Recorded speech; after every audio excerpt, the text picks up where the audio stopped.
حضرت داؤد علیہ السلام جنگل سے گزر رہے تھے، اتنی دیر میں ایک شیر جیسے ہی آپ کی مہک کو محسوس کرتا ہے دوڑتا ہوا آپ کے قریب آتا ہے اور قدموں پہ سر رکھ کے اپنی زبان میں کہتا ہے، اے اللہ کے نبی، میں آپ کی زیارت کے لیے آیا ہوں۔ حضرت داؤد علیہ السلام نے شیر کے سر پہ ہاتھ رکھا اور دعا فرمائی۔ پھر وہ شیر کہنے لگا، اے اللہ کے نبی، اگر آپ کی اجازت ہو تو ایک سوال پوچھوں؟ حضرت داؤد نے مسکرا کے فرمایا، ہاں پوچھو، کیا پوچھنا چاہتے ہو؟ وہ شیر اپنی زبان میں کہنے لگا، مجھے یہ بات سمجھ میں نہیں آتی کہ اللہ نے ہمارے رزق کے لیے جانوروں کے گوشت کو کیوں منتخب کیا ہے؟ ہم شکار کرتے ہیں اور جانوروں کو کچا کھا جاتے ہیں، اس میں قدرت کا کون سا راز ہے؟ بس جیسے ہی شیر نے یہ پوچھا تو آپ نے فرمایا، اے شیر دیکھ، اللہ نے اس پوری کائنات کو کائنات سے جوڑے رکھا اور زمین کی مخلوقات کو مخلوقات کے لیے راہیں ہموار کرنے پہ ماتحت کیا۔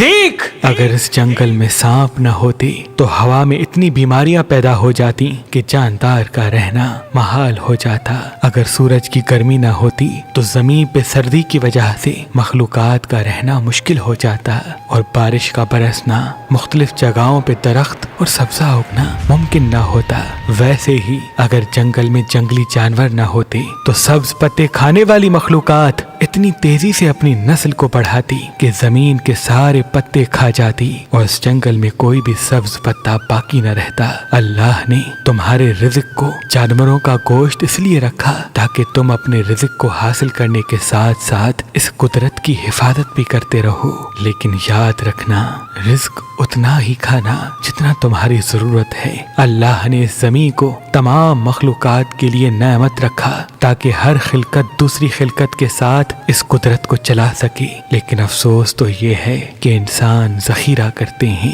اور اسی ذخیرہ کرنے کی وجہ سے وہ ایک دوسرے کا حق کھا جاتے ہیں اور کوئی اتنا امیر بن جاتا ہے، اتنی دولت ذخیرہ کر دیتا ہے جو اس کے کھانے پینے سے بہت زیادہ ہوتی ہے، اور وہ اس کا رکھوالا بن کے پوری زندگی اس کی حفاظت کرتا رہتا ہے، اور کوئی اتنا غریب بن جاتا ہے کہ 2 وقت کی روٹی کے لیے زمین پہ مارا مارا پھرتا ہے، زمین پہ مارا مارا پھرتا ہے، زمین پہ مارا مارا پھرتا ہے۔